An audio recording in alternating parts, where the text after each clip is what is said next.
people go back and listen to it and be like, man, you predicted the future. Who is this rapper who predicted the future? He is the past president of the Greater Cleveland Association of Black Journalists and the co-founder of the African American Film Critics Association. Stay tuned and find out how he did it. I play a game that says, name somebody who I haven't interviewed. Associating with the largest stars in the history of entertainment. I give you MC Chill. What have we got here? My name is MC Chill. Sit right back and you hear a tale of a fresh MC. And when you hear him, you will say, bust this rhyme for me. Now when you talk about lyrics, you're talking about lines, and if you talk about fresh, they must be mine. 'Cause when you We're back. It's Red Turn from Cleveland Soul to come back in the Back to School podcast. As you say, Alpha State College. And I'm here with the legendary Kevin Chill. Hey! Talk to me, Red. In the house, also known as MC Chill, man. He is a legend in the hip hop community, in the journalism community. Y'all think I got it going on? This is the guy to know. I'm telling you right now, flat out, straight like that. He's working on movies. He's just doing it all. He's got an incredible podcast. But I'm gonna leave much ado without much more for me to say. I'm bringing you MC Chill, Kevin Hart. What you got, man? What's going on, people? Well, first of all, I want you to know the Red is getting the exclusive. Uncle Red is getting that exclusive. We're backstage, and I'm here working. As you can see, I need an air conditioner break. I'm out on the stage, being an MC for sure. The for real master of ceremonies, backstage at work. So you get an exclusive. Take time to come from backstage and sit down with my brother, Uncle Red Wesley Turner. What we do. That's what we do. So I got to take time out to give time to the people that need this time. What you want to talk about, Rich? What you want to tell them about? I not only have a large hip hop, R&B, and gospel community, but I also have a large college community.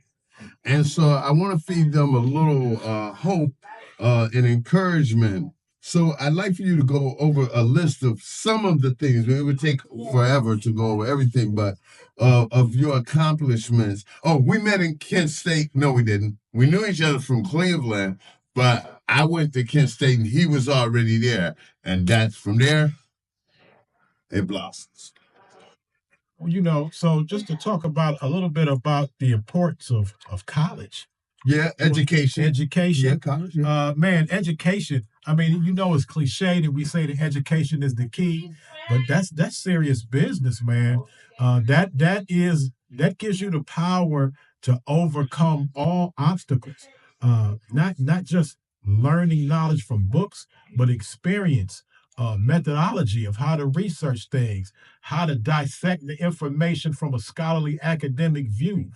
Will get you so far. Man, I do right now a tour for the Elite Travel Foundation. We take children to various HBCUs, historically Black university and colleges all over the country, and just to take kids to a college campus who barely have come out of their neighborhoods. Yes. But that's to major. be on a college campus of any kind, you can see the world opening up for them.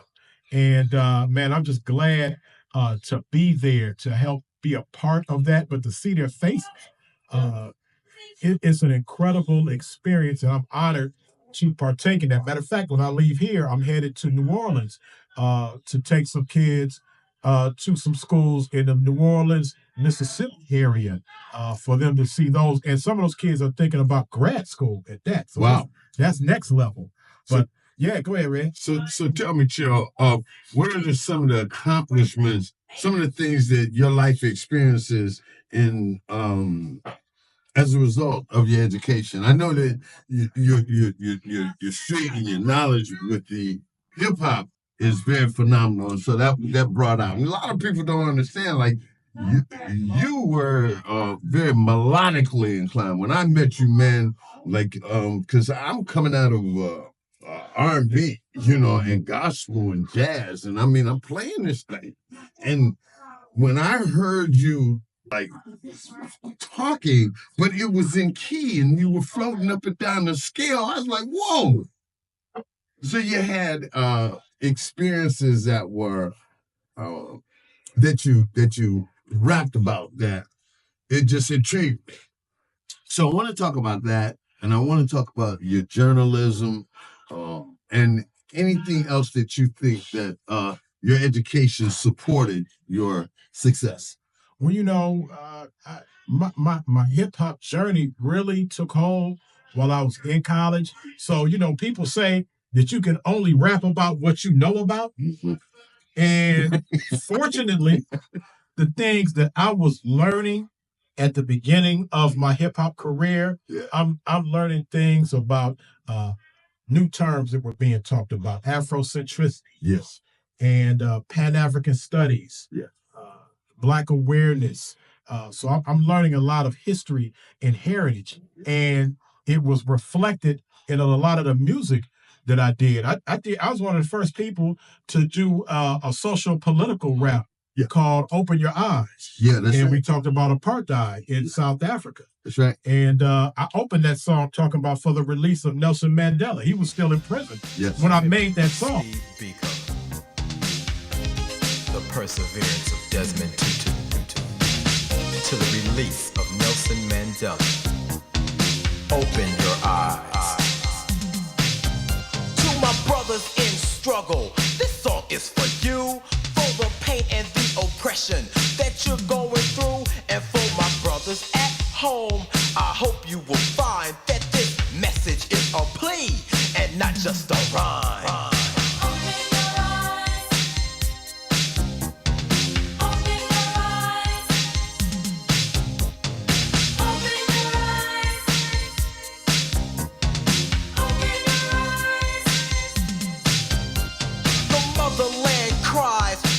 In the sky, a government rule, police state in disguise. It is illegal in nature, immoral in sin to be ruled and controlled by the color of skin. In Pretoria, Durban, and Johannesburg, 24 million voices have gone unheard. Suppressed by 3 million, there's no choice left, cause when your back is to the wall, you know it's freedom or death. Open your eyes.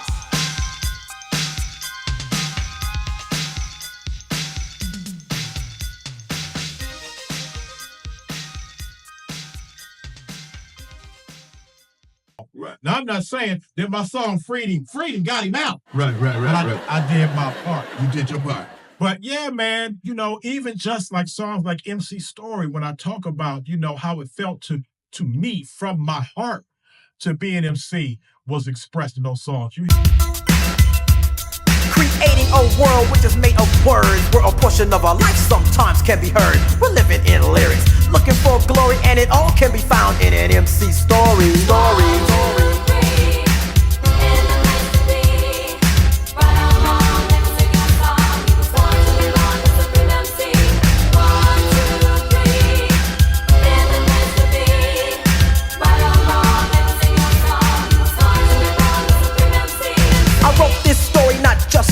But for those who long to become MCs, for those who know and who understand how good it feels with the mic in your hand. If you're down and you know it, you're not just a poet or just anybody there with the mic in your face. You're the heart of the street, the king of the beat, a slave to the rhythm that rocks the place. You're a DJ's dream and MC supreme, cold being chilly most if you know what I mean. And every night I pray, each and every time, and thank God to be born with the power of rhyme. My neurological need, psychological lift, it is a mission to explore my God's given gift.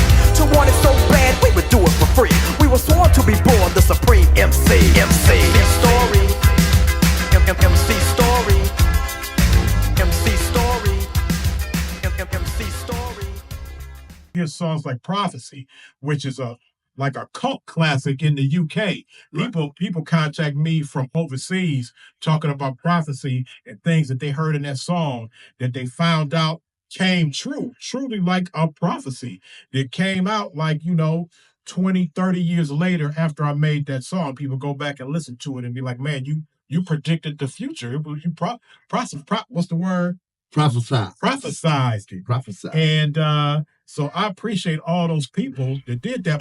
In the beginning, there was the beat, and the beat was without form, thus becoming music.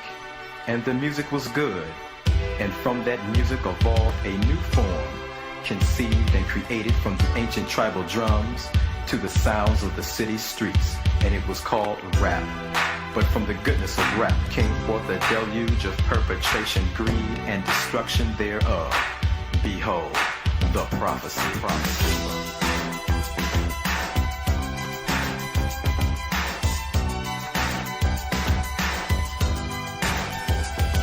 The state of the art is out of control, chaotic, melodic, simplistic woes. As the father, I am broken hearted and I gotta come finish what I have started. I was there in the beginning and I'll be at the end, and it won't come back unless I start it again. Deaf ears will hear, blind eyes will see the message in my music and the prophecy.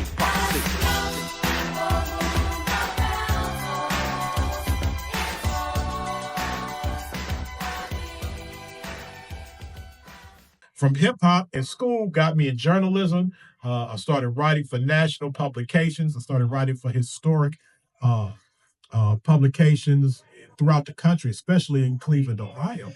And it just gave me a chance. Since that was a Colin Post. It was like what? Colin Post. 100 years old or something like that? Over 100 years old. The Colin Post newspaper was founded by Garrett Morgan, who invented the traffic signal in the gas man. How about that, y'all? And he started the Colin Post newspaper over 100 years ago. And I got a chance to work for giants publishers, John Bustamante, Don King. Yes, sir.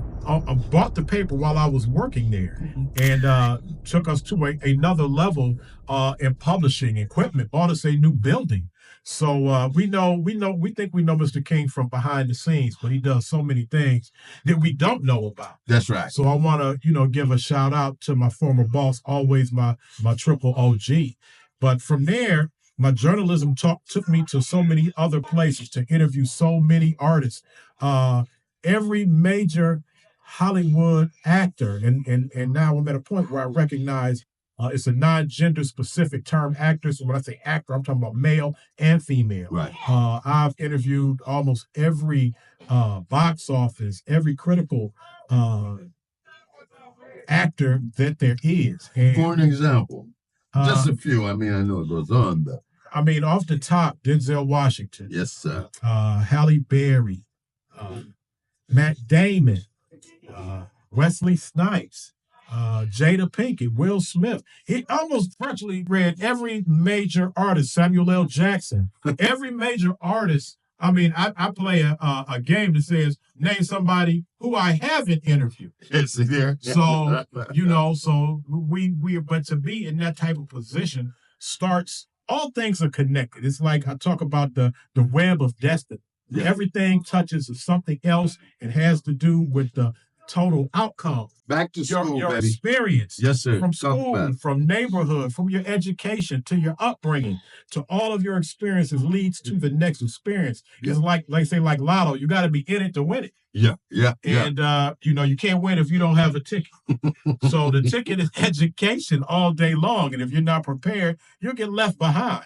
So I'm appreciative of my experiences. It's taken me from 93rd and St. Clair, where I grew up, and then moved to Lee Harvard, to standing at the foot of the Great Pyramid in Egypt. Yes, sir. I've traveled to Egypt, and I know people there. I've made friends there. I have family there now.